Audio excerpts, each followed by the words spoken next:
Children specialist doctor Piyush Padmesh ji की अनाई हुई है। और पीयूष पद्मेश जी जो नवजात शिशु और नवजात से लेकर डॉक्टर साहब का कहना है कि 15 साल तक के बच्चों का अपना ट्रीटमेंट करते हैं।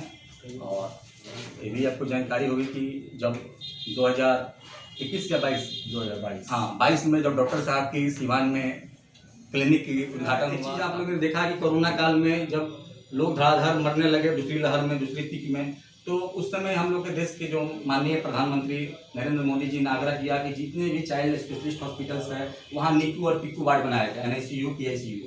तो उस पर आप मैंने कहाँ तक इसमें आपने इस पर काम किया आपने? देखिए, एक चाइल्ड हॉस्पिटल जो भी होता है, बच्चों का जो भी अस्पताल होता है, उसमें उम्मीद रहती है, मतलब लोगों की उम्मीद रहती है कि हर तरह का बच्चों का इलाज हो सके। तो उसी उम्मीद पे आगे बढ़ते हुए हम लोगों ने अपने एक छोटा सा अस्पताल का भी वो किया है। तब हो गया 2 साल 2.5 साल हो गया मुझे यहाँ पे सिवान के क्षेत्र में अपना मेहनत करते हुए और अपना सर्विस देते हुए। तो हमारे यहाँ अस्पताल में सभी के लिए सभी तरह की व्यवस्थाएं हैं, हर तरह के बीमारी के लिए बच्चों की व्यवस्थाएं हैं। जनरल बच्चों के लिए है, जो नॉर्मल OPD में आते हैं उनको देख के ज़रूरत के अनुसार से दवाइयाँ दे के उनको भेजा जाता है। अगर किसी को दिन भर की भर्ती की आवश्यकता है या अगर आगे भी भर्ती की 3 दिन 4 दिन 5 दिन आवश्यकता पड़ती है तो उनको आवश्यकता के अनुसार भर्ती किया जाता है। नवजात बच्चों को भी अगर किसी को ज़रूरत पड़ती है कि उनको NICU की, जो छोटे बच्चों का, नवजात बच्चों का जिसको ICU कहते हैं, नियोनेटल ICU, तो उसकी भी हमारे यहाँ सारी व्यवस्था है। CPAP की व्यवस्था है।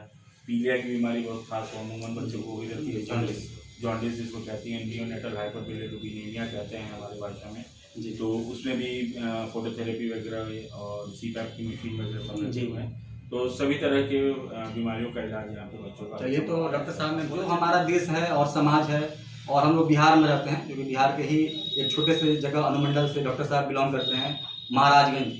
वो भी बहुत पिछड़ा बैकवर्ड इलाका है। और जो समाज में हमारी आर्थिक विषमता है ये पूरे दुनिया में जग जाहिर है, बताने की जरूरत नहीं है। बहुत ऐसे मरीज आते हैं डॉक्टर साहब, आप देखकर भावुक हो जाते होंगे, उनकी माँ को, उनके पिता को, कि मैंने क्या स्थिति रहा होगा, कोई रिक्शे वाले, कोई ठेले वाले, कोई खोमचा वाले। तो जो हमारे समाज में ऐसे लोग हैं जिनकी आर्थिक विषमता बहुत है, जो 100 रुपया पर भी काम कर लेते हैं, 200 पर भी काम करते हैं, कमाने वाले लोग 5 रुपये भी कमाते हैं, तो उनके लिए आप कितनी सहूलियत देते हैं? ईमानदारी से इसका हम लोग जवाब। ईमानदारी से ये जवाब है कि देखिए, जो मरीज ऐसी स्थिति में आता है कि जिसके पास अपने बच्चे के इलाज करने के लिए या तो पैसे की कमी है जी, या फिर कम पैसे हैं जी सर, उनका भरपूर हमारा प्रयास रहता है कि कम से कम खर्च में उनका इलाज हो जाए जी। मैं अगर अमूमन दिन में अगर 20 से 25 नए मरीज देख रहा हूँ तो उसमें अगर आप मेरे रिकॉर्ड्स को भी देखेंगे तो 5 से 7 मरीज डेली बेसिस पे मेरे यहाँ फ्री ऑफ कॉस्ट देखा जाता है। ठीक है, तो मेरे तरफ से ये कंट्रीब्यूशन है कि मैं जिनकी ज़रूरत है उनको फ्री में भी देख दिया है ना। जहाँ तक होती है कि दवाइयों की अगर जो भी मेरे पास फिजिशियन सैंपल्स अवेलेबल रहते हैं जी तो मेरे तरफ से उनको वो भी उपलब्ध कराई जाती है।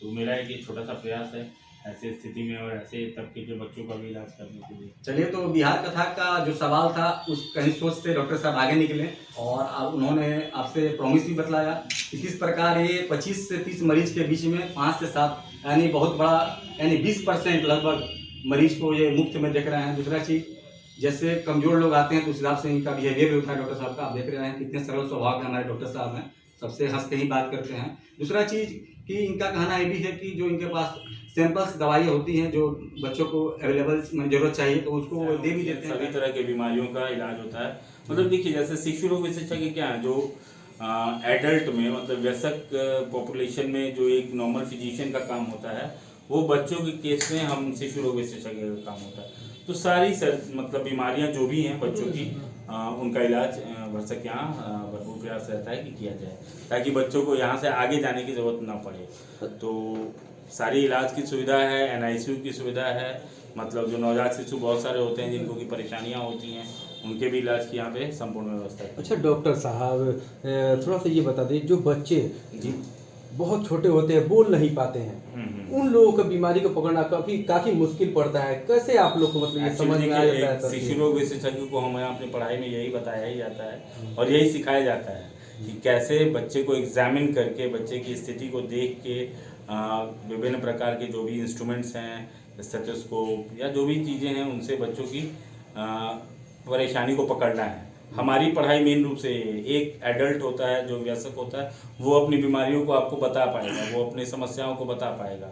एक शिशु रोग विशेषज्ञ का यही काम होता है कि कैसे उसके सिम्टम्स को देखते हुए और उसके जनरल कंडीशन को देखते हुए कैसे उसकी बीमारी को पकड़ा जाए और उसका इलाज किया जाए। सर ये जानना चाहते हैं, जैसे कि हमारे सीनियर बताते हैं कि आप कई दिनों से प्रैक्टिस कर रहे हैं जी। आपका फर्स्ट इंटरव्यू भी उन लोगों ने लिया है बहुत जी। दिन पहले, तो हम ये जानना चाहते हैं सर कितने सालों का आपके पास ये अनुभव रहा है? अगर मेडिकल फील्ड में देखिए तो मेरे पास 2012 में मेरा MBBS खत्म हुआ, उसके बाद आप देखिए तो 12-13 साल का एक्सपीरियंस है।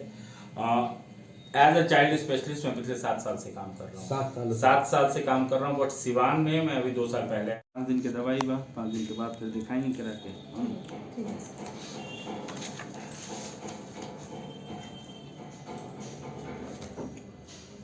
आप पहले पूछिए तो कोई खात नहीं तुझे तो ये फिर हाँ वो लोग वाला पहले दे देगा नहीं, पोखरे भी शुरू कर दिया जाए। जी जी।